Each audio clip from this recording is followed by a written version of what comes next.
Tansi relatives, cousins, aunties, uncles, nosy neighbors, you made it. Welcome to The Fire Still Burns. For generations, our people have gathered around the fire. We came together in times of joy, in times of grief, and in times when the only thing left to do was survive. Around the fire, stories were born. They were carried from voice to voice, from cookum to grandchild, from land to spirit, so that we would not forget who we are. These stories hold teachings. They carry our laughter, our sorrow, and the strength that has kept us alive. They remind us that even when the world tried to silence us, our voices found a way to keep burning. This podcast is a continuation of that fire.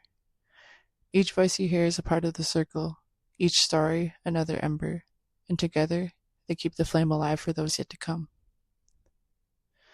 So sit close, take a breath, and let the stories guide you, because as long as we listen, as long as we remember, the fire still burns. My name is Dusty Balted. I am Cree from Monero First Nation. I carry the stories of my family, my community, and the ones who came before me. My path is guided by resilience, by humor that softens the hard places, and by the teachings that remind me to walk with respect. I share stories to honor where we come from, to remember what we've survived, and to keep the fire burning for the ones yet to be born.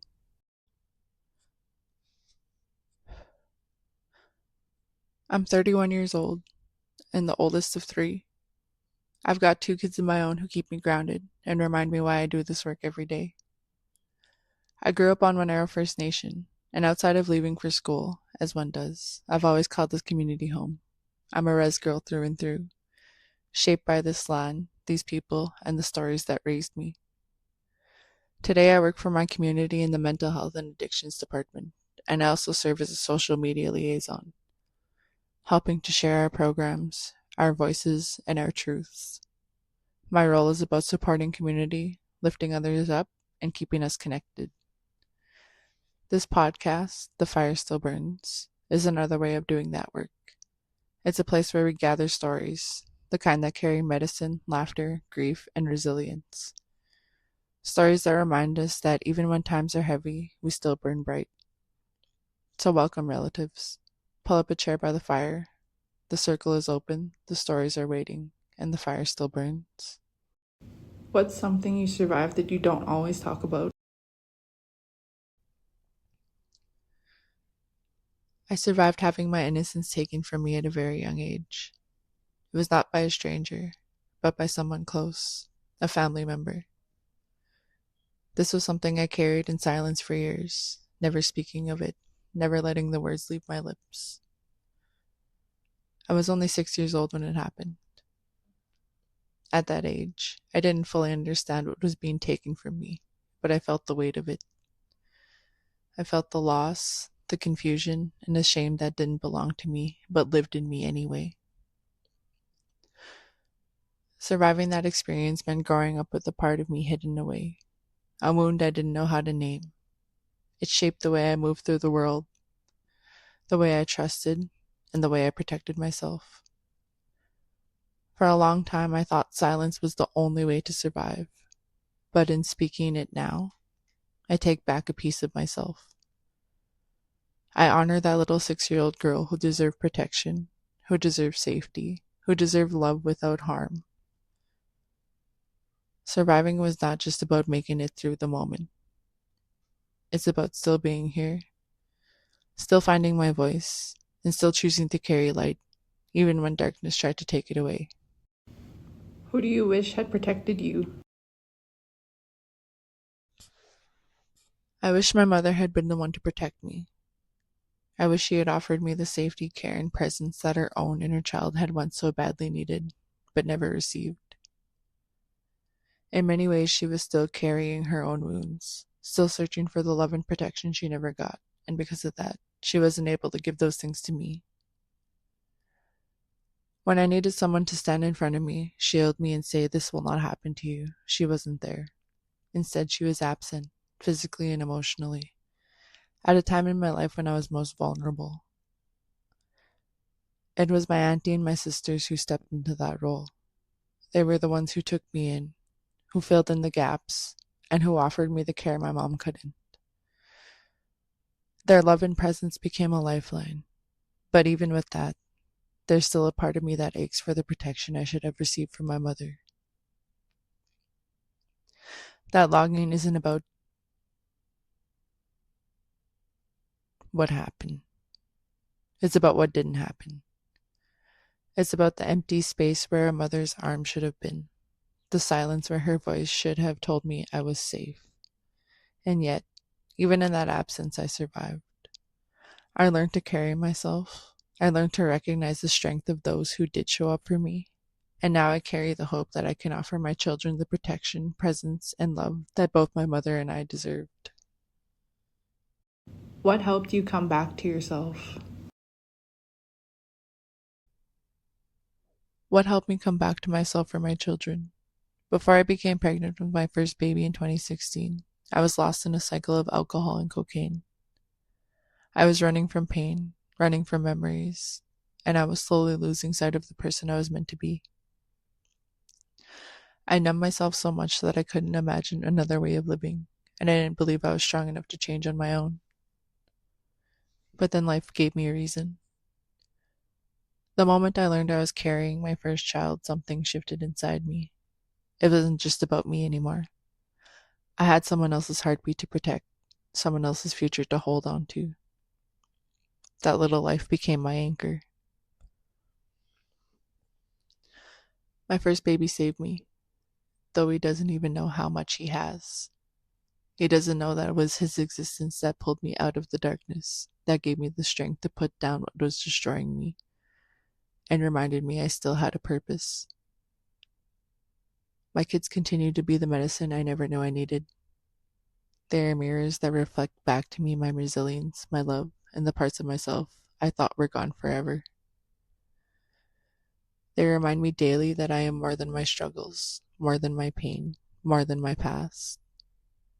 They gave me back to myself simply by being here, by needing me, by loving me without conditions. Because of them, I found the courage to live differently. Because of them, I've learned to face the hardest truths about myself and still choose love. And because of them, I can stand here today and say that even though I once felt broken and lost, I am still here, whole, alive, and burning brighter than before. Who do you still need to forgive?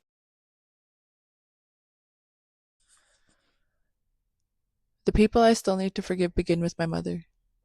I need to forgive her for not knowing how to heal her own inner child, and for the way that her unhealed pain spilled into her children's lives. I recognize now that she was carrying wounds that were never hers to begin with, yet they shaped the way she raised me. Forgiving her doesn't mean excusing the absence or the hurt. It means acknowledging that she was broken too, and she did not have the tools to protect me in the ways I needed. I also need to forgive the family who never gave me a second glance. The ones who decided they wanted nothing to do with me, who chose distance instead of love. Their absence created a deep ache in me, a sense of being unwanted and unseen. Holding on to that rejection only weighs me down. Forgiving them is a part of letting go of that heaviness, of releasing the power their silence still has over me. And most of all, I need to forgive myself. I need to forgive myself for the choices I made when I didn't know better, for allowing things into my life that hurt me, and for blaming myself for pain that was never mine to carry. Self-forgiveness is the hardest, but it's also the most important, because until I let go of all of the shame and all the self-blame, I can't truly step into the fullness of who I'm meant to be. So the forgiveness I seek isn't just for others, it's also for me. It's a way of breaking cycles, of softening my heart, and of choosing peace over pain. It's not about forgetting, but about freeing myself so that the fire in me can burn brighter, without being smothered by my past. What would you say to your younger self if you could? Something I would tell my younger self is this: the pain you're carrying is not your fault. The struggles you're living through are rooted in intergenerational trauma, cycles that began long before you were born.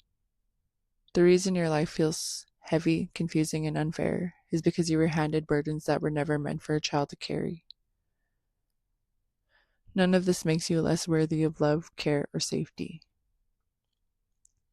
I would tell you that someone will come along and protect you in the way you always needed, in the way you always deserved. That protection might not come when you need it most, and it may not look like what you imagine, but it will find you. People will step into your life who see your worth, who hold you close, and who remind you that you were never meant to walk through this world alone. I would tell you to hold on a little longer, because the storm does pass. You will grow stronger, softer, wiser. You will learn that your story matters, that your survival is not weakness but proof of your power. And one day, you will stand in your own strength and realize that you have become the very protector, the very safe place that your younger self always longed for. So don't give up, little one. You are not broken, you are not alone, and no matter what has happened to you, you are worthy of love, protection, and peace. Who showed up for you when no one else did? The person who truly showed up for me when no one else did was my auntie. She took me in at a time when she didn't have to, when she could have chosen to turn away like so many others. Instead, she opened her door, her home, and her heart.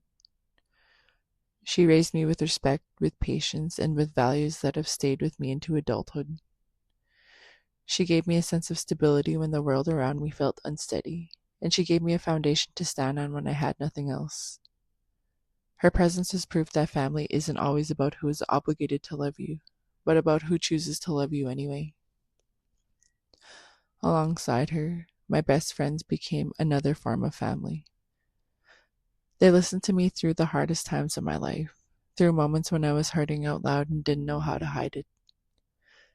They never made me feel like a burden, even when I felt broken or too much. Instead, they reminded me that my voice mattered, that my pain was real, and that I was still worthy of love and belonging, even in the middle of my struggles. Their presence taught me that friendship can be medicine, that sometimes our chosen family saves us in ways our blood family cannot. Between my auntie's care and the unwavering support of my friends and sisters, I was reminded that I wasn't alone, even in the moments when I felt most abandoned. They showed me that love and loyalty can come from unexpected places, and that sometimes it's those unexpected bonds that carry us through the fire. What's the one thing that still hurts but makes you laugh sometimes? The experience of being cheated on. On one hand is a deep kind of hurt, the kind that shakes your trust, leaves scars on your heart, and makes you question everything you thought was real. I had given my trust, my love, and my life to someone I believed in, only to realize they weren't as loyal as I thought. That betrayal still stings. And yet, when I look back on it now, I can't help but laugh. It's almost comical how life works. Here I am, heading toward becoming a divorcee before the age of 35. I laugh at the irony that I could trust someone with my life, with my future, and even with my children, but I still didn't feel I could trust them with their phone. That contrast is both painful and ridiculous, and sometimes the only way to hold it is to laugh. But the laughter doesn't erase the pain, it softens it. It reminds me that I survived, that I can see the humor even in what once broke me, and that sometimes the best healing comes from finding light in the darkest places. The hurt is real, but the laughter is what makes it bearable. Today I sat with you not only as the host, but also as the storyteller. These words, these memories, these truths, they're pieces of my own journey. Sharing them is not easy, but it's necessary. Because our stories, even the hardest ones, are medicine. They remind us that survival is strength, and that healing begins when silence ends. Thank you for sitting with me, for listening, and for holding space. By being here, you are part of the fire, keeping it alive, keeping it burning, and keeping it strong for the ones who will come after us. I am Dusty Bolton, your host, your cousin, and today's storyteller. And as long as we speak, as long as we remember, as long as we listen, the fire still burns.